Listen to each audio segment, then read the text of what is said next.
All right, we're off. Game 4. Excuse me.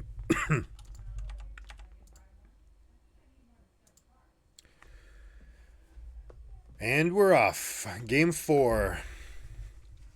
Adaptations in the draft. We get a Nautilus flexed into the mid lane to combine with Kha'Zix. This is a very nice pairing. You've got the ability for Nautilus to isolate a target. Very easy damage for Kha'Zix to follow up on. Also, you get an ultimate that is very easy to disperse the team, right? People are going to naturally move away from the subterranean divide, and that allows Kha'Zix to get in position for themselves. You also have Zeri and Fiora, so some traditional power picks in the hands of the players who play them best, maybe in the entire world. So it will be fascinating to see how BLG rocks this out against them. T1 has got Ahri for the first time in the matchup. Now, interestingly, Vi was available. They opted not to go for it. Wukong has been nerfed, remember, is not nearly the champion that they were.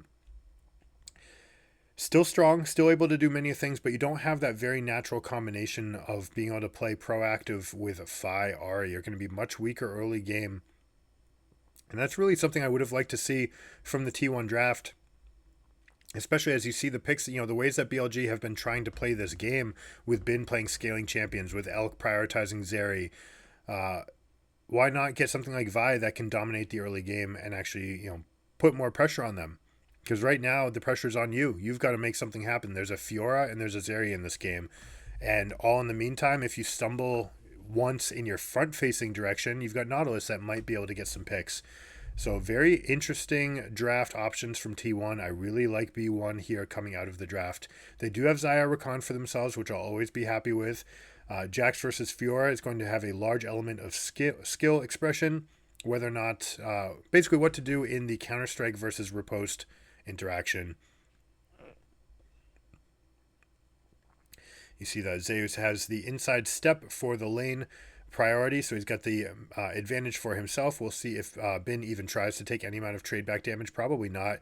You see Zeus leading with the Q and then getting the E so that there's no counter damage being hit, but Bin is still capable and will hit the backside weak point to get the empowered effect and also get the grasp. So well played by him in that little micro session. Now here we go. First gank. Ooh, trying to guess at the gank from Faker. Instead, Yagao misses a chance to just get the E, but then Faker in turn misses his E. So a couple slip-ups there mechanically from these champions. Good dodging. Obviously, these guys are exceptionally hard to hit. And, Faker was the unkillable Demon King for a reason. Just so good in these gank situations. And then, you cut your teeth on it. You get this reputation that you're impossible to kill. Well, suddenly when you play in games, everyone wants to try to kill you. So you just get even better at your craft because you're practicing against people that want to kill you every single time. So Faker gets out. We're going to see a tough lane for himself, though. We're going to see Nautilus really just going to take it to the Ahri. Not as much as Cassante has. Cassante is able to hold all potions and just come in there with a Doran's shield and get the push out anyways. But these Ahris have been changing their adaptation for the Doran's ring to be able to push a little bit harder and go a little bit less for the trades. Now we do see an engage here. Bin using the dash only, not having to use flash, but this is a fantastic gank timer from T1 because now check out this wave. This wave is coming back towards them. They can sit out here. Now Keria being aggressive, this is a little bit of a mistake. Enemy teams that knows that your jungler is not here, they're looking to be aggressive because even if you don't suspect Kha'Zix of being necessarily nearby, you know where Wukong is, and he's not here. So if any amount of fighting continues, it's going to favor BLG. So what I like from this is that they force the trade, and now they're going to continue to push in and try to make this play happen. Yagao getting chewed up in the mid lane in the meantime, though, not playing for all of his outs. Kha'Zix sometimes will go and actually push that wave first before coming in. But here we go. We see the advantage being expressed by BLG. Good little dive. Are they going to be able to isolate? Kha'Zix is going to continue stepping on Keria. Takes the aggro. They're going to let it reset. And it goes on to Lulu. All right, they're able to get that other kill. Well played by them, taking the maximum. What I was talking about mid lane. You had this pressure building bottom. It obviously took a while to go. You still had another wave to stack through. Perhaps Kha'Zix could have come over and pushed in that wave. Generally what you want to have happen is jungler plus mid laner take the mid lane out together, and then you rotate over to the bot lane which arrives 10 seconds later. Again, we've said it before, but now that you're in live, that's not going to be a play that's available to you, or at least not perfectly synergized. Good job with the early polymorph, saying, no, we're just going to take away your counterplay, and then we just wait patiently. Carrier only having access to one spell here. Opts for flash, trying to get under turret, maybe trying to get the aggro to come back. It was just two points in the glitter lance that was able to take that down.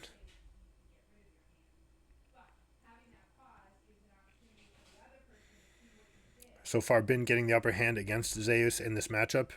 It's very, very difficult, right? Both sides are looking, and there's so many permutations to how you can play this matchup, but each one is going to try to land their jump at the moment that they can't be retaliated upon. And really, whoever's doing that better is going to have a chance of succeeding in this. Now, a little misstep there by Bin, using Q in response to Counter-Strike. It's always going to try to find a champion. All you're doing when a Counter-Strike is up is you're empowering it. So he just gets it off, doesn't get the last hit with it, and Bin is Zeus is able to get this zone off to follow him up.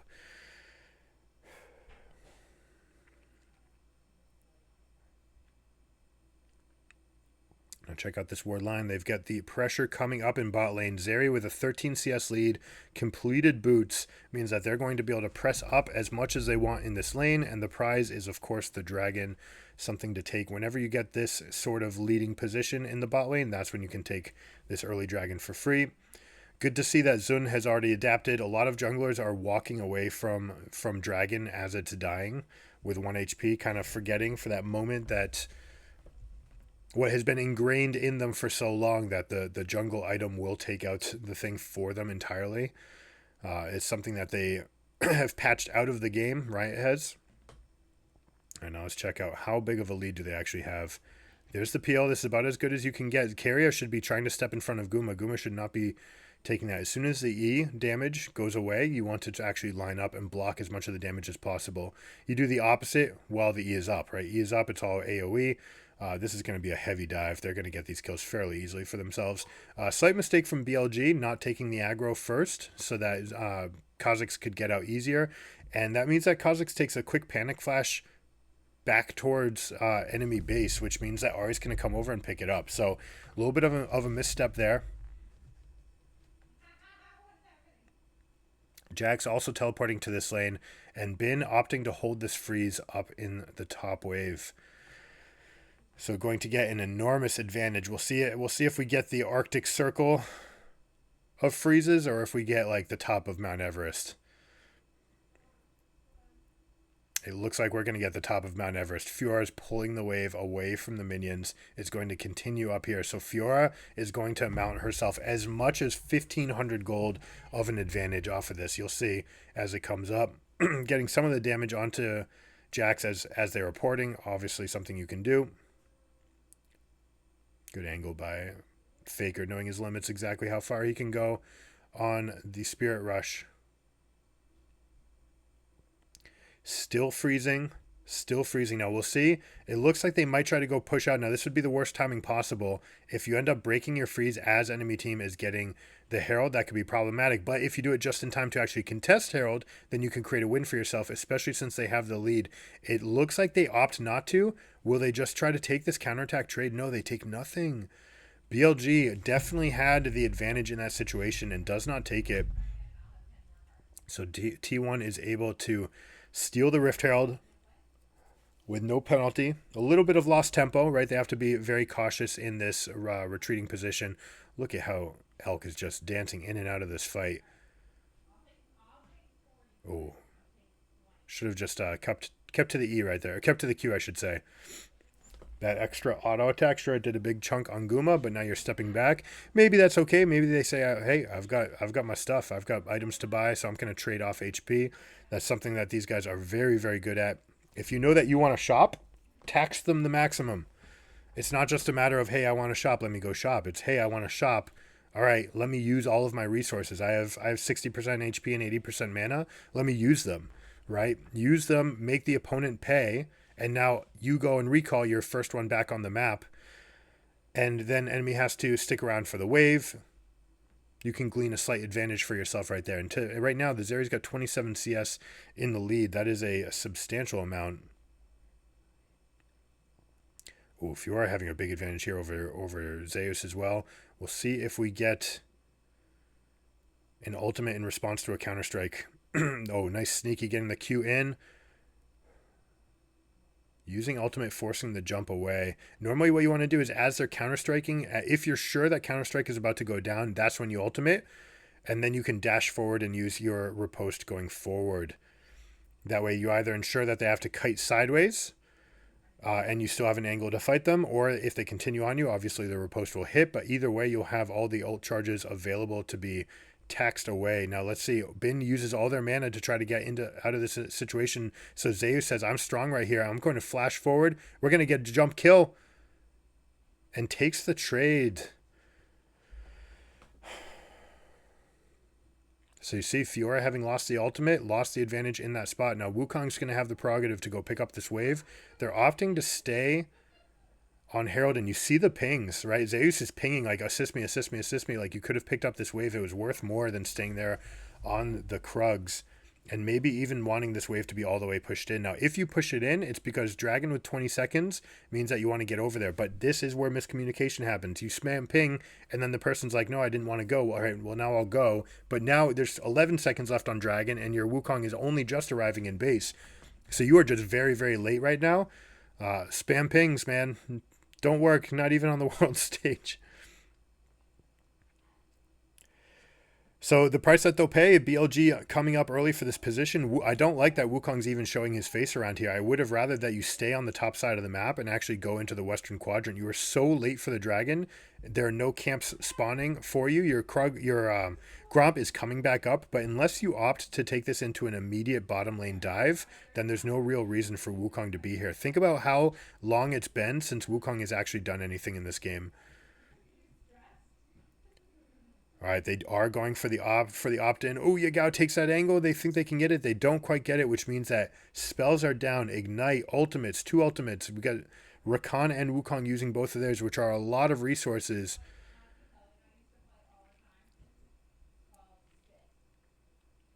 They do create the HP lead, and with 1230, they get the Herald down, so they're going to get this all down for themselves as well. Ari also having the inside track here. So they do get something for themselves. Wukong making the tempo play, saying, you know what, I'm not going to stick around and wait for Gromp. I'm actually going to go right now. They think that they can consolidate and just go back to their normal spots after Dragon. That is often the best time to make a play, right? Everyone's default after a one fight or after an objective like Baron or Dragon is to just, maybe not Baron, but after Dragon, people recall and then they go back to their lanes, or they just go back to their lanes. That's the default. Well, what greater way to punish that than to send 4 people bot wave against the 2 that are there? And we know where you're going to be. We can exploit that. Always look for those exploitative windows. Jack's not allowing the Fiora to get any of the marks down. And you see where that skill expression comes in. That's just, I'm in, I'm out. I'm juking constantly. It's like a real fight. True to the lore. It was actually it was that story that got me into any amount of League lore. Probably would have been into Zero, but that instance of Jax taking on all of the soldiers until eventually the captain comes in and Fiora comes in and he realizes, all right, we're ready for a fight. And that's where that story ended. I think it's been updated since then. Would be interesting to go back and see or watch Necrate. Shout out to Necrate, puts out some amazing lore videos. And seemingly has the inside track on the new games coming out as well, as well as potentially the MMO. So check them out, NECRIT, Necrit.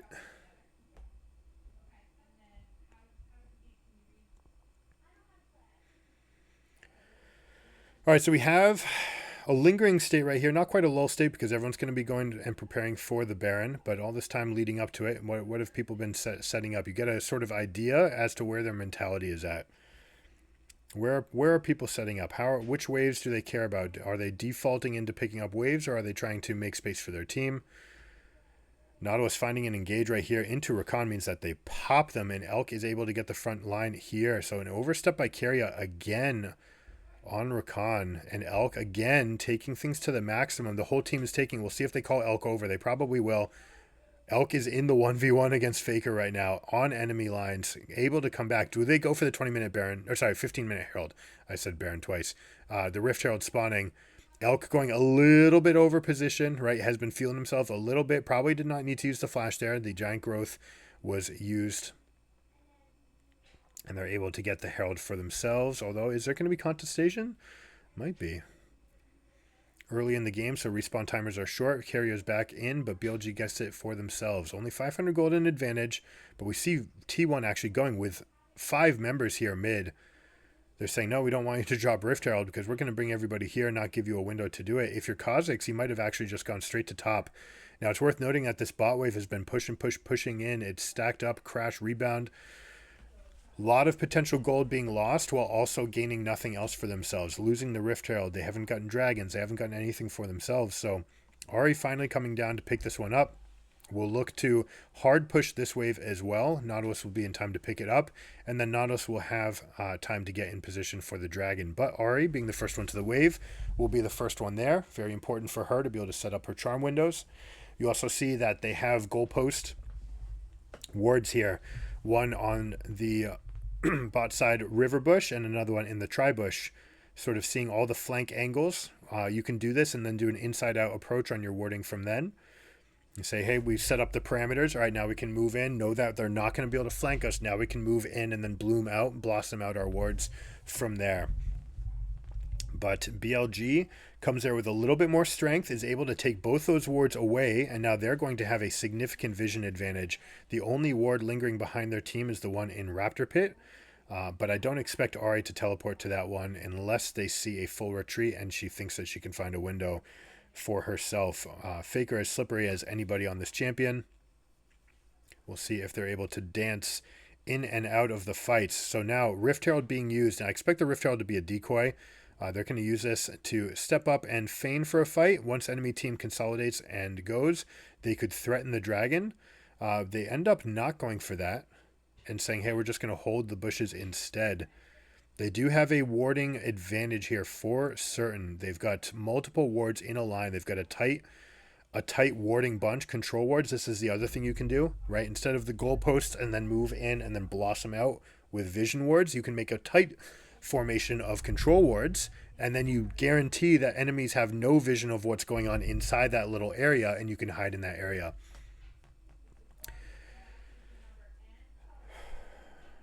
Oh my goodness, how was he able to get that? In the face of 3 Peak Bowl, Kha'Zix still gets it. I thought I saw the isolation buff on the, or debuff I should say, on the dragon, which would be surprising because it looked like there was another champion right there in the spot. So it would be fascinating to see. Oh, a little mistake by Yagao. Perhaps deciding that it would be safer to throw that Q in a place where it hits the wall and misses, but I would have thought the opposite. You want to either connect that or miss completely. Ends up connecting with the wall and taking a little bit of extra damage, missing everybody. So a little bit given back. T1 takes it, and because Xun was able to get that dragon, they do have a significant point of pressure for themselves. They are already playing better, and they've got 3 dragons with the Infernal Soul spawning in 4 minutes. Baron's coming up in 1, so we're going to have really good syncopation. We're going to see if they push their lead heavily onto one side, or whether or not they try to keep vision in the eastern quadrant and then just be near Baron. There are pros and cons to both. Most times I'd like you to try to take this lead and turn it into Baron, but it might feel like a little bit of a coin flip. So they might say, hey, we'll give you guys a little bit more of the river priority up here, and then just go for Eastern Quadrant vision and then set up for the soul. Nautilus so very good in these tight spaces. So is Zeri. So when you're controlling these areas, I mean, Zeri's just good at everything. Let's be honest. When you're going to control these spaces, enemy team always has to wonder whether or not there's a Nautilus in the bush, whether or not there's a Kha'Zix together, right? Those two together are tremendous allies. One thing that we see as a difference in this Nautilus building Abyssal Mask, which has become the standard. I don't know why they're not doing it on some of the other champions and some of these other games. There were very, very obvious windows for it to come in, but some of the adaptations, like when you build Nautilus, you don't actually want Abyssal Mask if your entire team is AD. right, then you're better off building Rod of Ages. But in this game, you do have Zeri, who's got like a 30 to 40% magic damage profile, getting large amounts of damage right from the pass through, the shock, the even the zap right from the auto attack.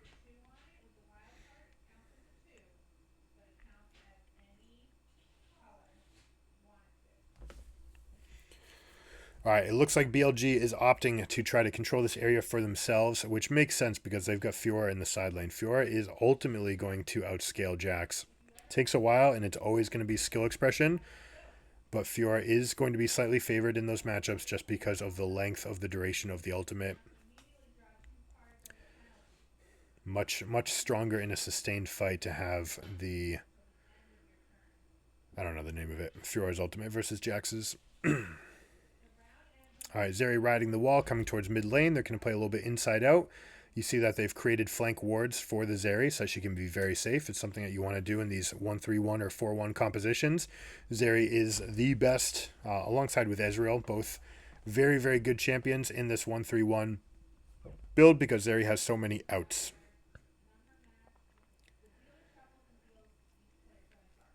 For anyone with Spanish heritage, as they would say, is tiene más salidas que una corrida de toros.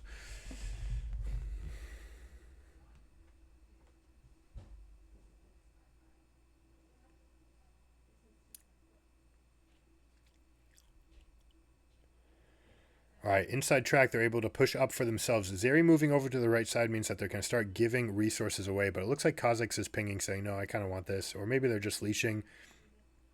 Interesting to see where this gold is going for. I'm sure the red is going to go to Zeri.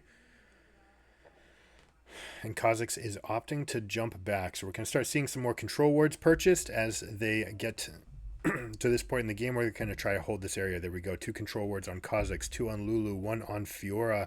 They're absolutely going to press up. Last one to go will be Yagao, whether or not he's willing to give up Doran's Ring. Now, Doran's Ring actually has more lingering value on Nautilus than a lot of other champions. Just you want that extra health, the extra little bit of AP, right? Everything until you're basically able to get an item better than Blasting Wand. You're going to want to hold on to that Doran's Ring on these like tanky-ish champions. Have they found an angle on Guma? Oh my goodness, they're going to use Nautilus ult, but he's going to reposition. He uses the Q in response to the E. Way too aggressive by Guma trying to line up the E there. Should have just gone into full retreat. Ends up going in to zigzags, which means that Yagao is able to hit the Q. Still could have been dodgeable, but the fact that you even risked it was unnecessary. You didn't need to do that. So BLG is going to have the way inside track on this fight. Zayu's Counter-Strike is down, which means that they're now going to burst it. That's their major tool for trying to get back into this fight. They don't have it. That is Soul down. How is T1 going to find their way through this now?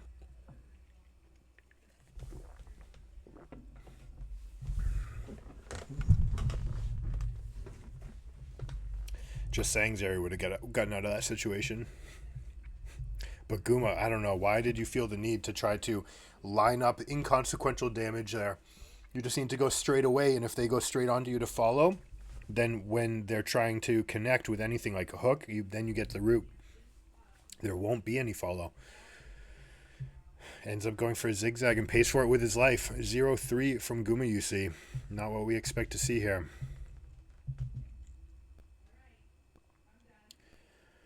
All right, Fiora getting another turret for themselves. 184, 184. These guys are as even as they can be, also with almost matching builds. We see the Everfrost from Ahri, Divine Sunder Spike from Wukong, and it looks like we're going to get double Black Cleaver again from these two that we see so often together. That'll help Xayah have as much uptime on damage. One of the things that can be a little bit weak about this, you go for a low damage Ahri build while you're also building for double Black Cleaver. Your team is actually very low on damage right now. Yes, all your champions are very capable of doing it, but they're on the lower damage side of their own builds. Oh, okay, that's unnecessary.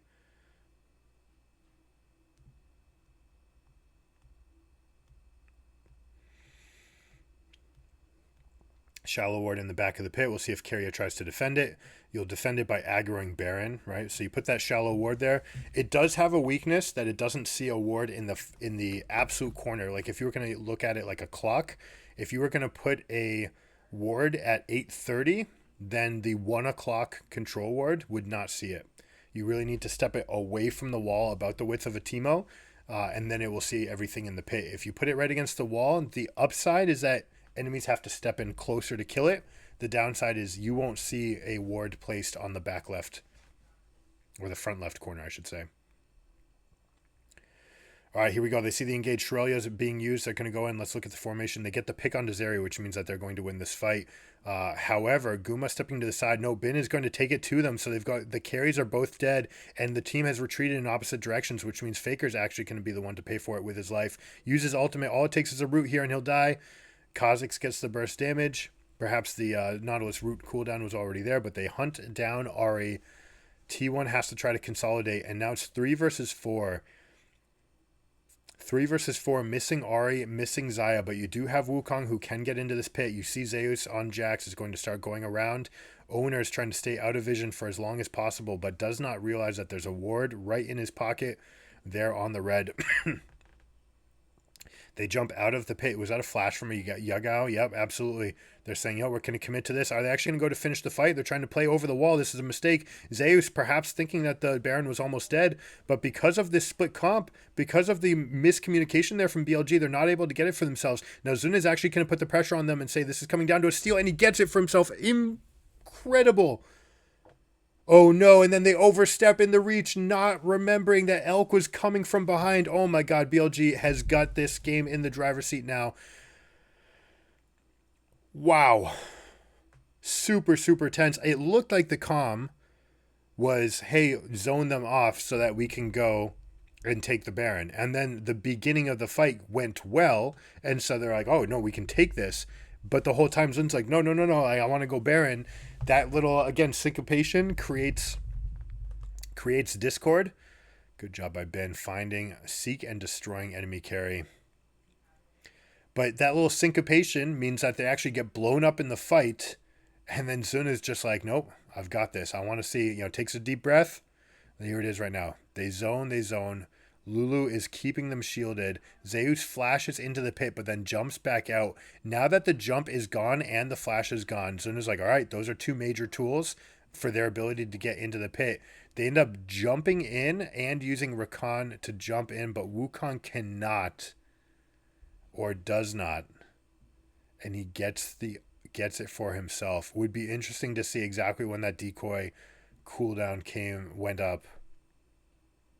But either way, the fact that they got Baron would have already been enough, but then on top of that, the chase that just walked into Elk, it just seemed like he was just on the way, just zapping them. He just is the laser. Zeri is the projectile. Burning straight through. So let's check out their technique. Come over here. They're going to go with adjacent lanes. Going to push in. You see this control ward that's right next to Kha'Zix. That is the most important one that you can lay down. You hug it to the wall so it's out of auto attack range, but it's still going to see any control ward or any vision ward that defenders try to put into that pocket. This right here is the weakest position on any defensive spot, right? Impossible to defend, so you can hold it with 1 control ward while you're attacking. Red team can never try to defend that spot. We've seen games thrown by people trying to defend at that spot.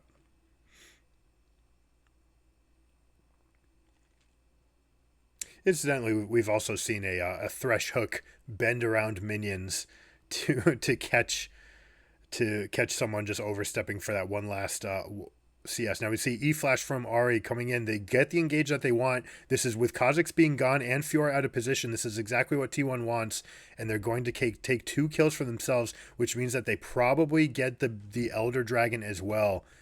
Zeri and Nautilus being gone. Can they catch Lulu? I don't think they should spend any time going after Lulu. Now, 33 seconds, not enough. You'd want to see all 5 champions in position and 40 seconds on timers before considering something like an end or an inhibitor was potentially on the table. But with Fiora pushing up, This means that they're actually BLG still going to get something for themselves. I love this play by Bin saying you can't bring enough people to the dragon and still stop me. So now this delay on the take means that they're going to go out. Kha'Zix goes invisible. Are they going to try to delay this fight? The idea was to wait, delay, and wait for Wild Growth and Fiora to come back together. And if they do, maybe they can win this fight. But honestly, you didn't need to do it. Your team could have gotten out. There was no pressure. It would have been the hero mode that would have, given you some extra fans, but I'd be your fan. We'd be your fan if you just step out. You don't need to give away this kill. It is not worth the risk, right? The amount of momentum the enemy team gets by having Elder is already high. The fact that they'd be able to play the game 5v4 for a minute is even higher.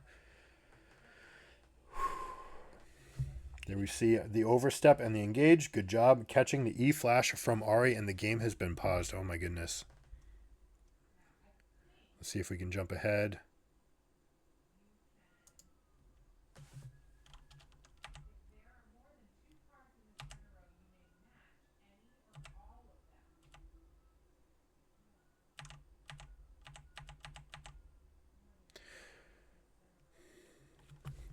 Okay, so it was a short pause. Here we go. We're back at it. We still have Elder versus Infernal Soul. Infernal Soul is going to linger, so BLG is going to cede some amount of structures here. Probably just one. They may contest for this second one since they have other structures up on the side of the base. They'll be able to keep a good position for themselves. Check out this top wave. Someone on T1 has alerted them to it. But that being said, going for that wave is much less important than going for this turret. They may try to get one person back. Yeah, they send Jax to go pick it up. That makes a lot of sense. He'll be the strongest in the side lane anyways, and he has teleport to rejoin the team. But honestly, if you're T1, it's worth sticking around and forcing this pressure down. What you don't want to have happen is have that turret take meaningful amounts of damage.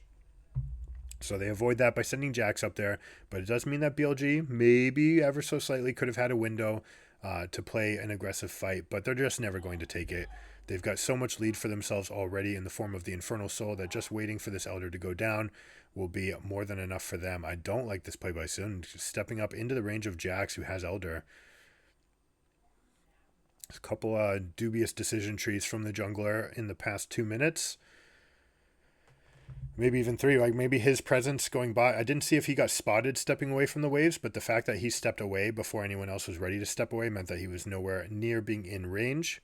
It does mean that T1's able to get multiple turrets for themselves. They'll pocket that gold. They've narrowed it down to 800 gold. They'll come back on the map like this. Baron is going to be back up. Unfortunately, supers are still coming in on the bot side. So Ahri, very good at killing these supers and has teleport, but it looks like they're going to move over and give Jax the maximum amount of resources. Now, this is something we haven't seen in a while, is actually an immediate build into Spear of Shojin for Jax. This was the preseason rage. All during this first several months of this season, everyone was talking about Spear of Shojin on these champions. Zayu's going for it, not getting as many defensive stats and not being able to corroborate as much with the team, but it is going to be very good on these sides. Now, Yagao thinks that he's found the angle. Flash, R, and Q means that they get the Rakan. Rakan has to int to protect his carries, but at what cost now? This Baron, if I'm T1, I'm pushing mid. It is not worth ending the game here. You will lose the game if you go for this fight, and even if you win it, you don't win. So there they go. They give it up, but they're not pushing anything either. Ahri not even pushing mid-wave. And not just that, but now with these players out, if they know that the timing's right, then they can go up and push this wave. No, this is a mistake. Kha'Zix backing at the same time as you pushing is again, Discord. It's not on the same page. You want to make sure that your narratives are matching up. If your team is recalling, then you don't need that wave to go in. Unless that 80 gold is the difference between you having an item and not having an item, and we'll find out. That could be an extra control ward. That matters. But giving up a wave state that you can use to help end the game also matters. And much more imminently. And it looks like by Nautilus's inventory that they didn't have this item, right? They're not on Zhonya's, they're not close to Zhonya's, and they weren't willing to sell anything to get control wards. So a little bit of a misstep by Yagao, I think. Imprecision, we'll call it. No, there it is. All right. He almost had the difference. He stayed in base, comes back, gets the gold, and teleports in selling Corrupting Potion and getting the Zonias online. So he's going to look to hard engage right here because they don't know, right? You can use that inside track. The fact that they haven't checked your inventory yet. Last time they saw you, you were a significant way away from that damage, but because of all the Baron and everything else coming up, it means that he's able to get it for himself. That is the best thing you can do. When you have an item spike, you force it. You make it happen right away, and there's probably no bigger spike for engaged champions than a stopwatch or a stasis effect of some sort. Knowing that you can take that fight and then survive for a bonus 3 seconds while your team consolidates your lead. That's what they do. They're able to get the inhibitor for themselves. Now expect to see 4 champions move into bot and 1 on top. What they may do is send 4 into mid and then just push in the super, and then once the super arrives, they'll just go collect the bottom inhibitor for themselves as well. Both of those are viable options. If you're T1, the way to beat that is to get warding advantage in this area, right? The eastern quadrant. You want to see their rotations and see if you can pick somebody off while they're moving. Maybe even try to set up a death bush. Problem is, it's Infernal map. And on any other map, there'd be more bushes around. And there's not. There's fewer. Everything has been burned away. So very few places to hide if you're T1. The fact that they back off means that they're going to get shoved in. Super is going to come in. Fiora is stronger than Jax, and this team is just stronger. So that's another inhibitor going down. I do not like this defensive decision from T1. I think they're reducing their chances of winning here. Oh, very unnecessary ward here from Lulu. Putting that control ward out.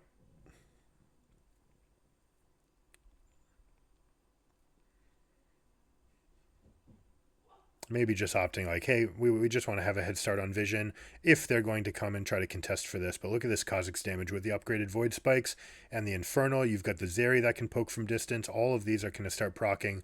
Fiora has gone into position, teleporting deep into the position, forces Jax away from the team. Now Fiora's going to come consolidate.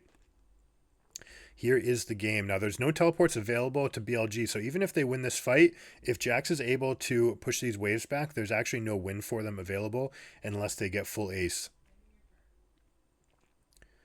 Or just, you know, a tremendous man advantage, right? The waves are on the wrong spot. Jax is, however, stepping back for a moment. He's lost vision of Fiora. And here we go. BLG does not want to take any more steps to the right. You don't want this dragon to go any further right because then T1 will be able to take this strong position on top of the shrine or to the left of the shrine. BLG would really like to hold that spot and continue. Now they try to get a low engage onto Jax. They don't get it. They're spread out. Different tools being used and now they're oscillating, right? They're moving side to side. No meaningful damage being done to the Elder. And anytime you get in the siege, it always will favor the team that has fewer dragons. Here we go. Owner goes for the engage, and they go for everything. We've got the stun up in the time, screen and screen, but look at all the damage coming out. Kha'Zix getting everything up in front. The Infernal Soul showing its strength, and they get this team fight. Fiora's going to pop. They get the healing circle, but they're not going to need it. Rakan desperately trying for a last breath to get in, but this is going to be game. Elk takes them down. They're going to get the resurrecting body of Zeus, and that's ball game. Or that's video game. However you want to say it. Nautilus teleport actually comes up in the meantime. They've got the blast cone. They are going to end this game, and look at the elation on their faces, matched by the grit and the grimace of the players on T1 looking at each other like, that's it. I guess we're done. Hope you guys enjoyed it. If you like this video, please consider liking and subscribing. It helps the channel out a lot. I'll catch you guys next time. Keep it surreal. Peace.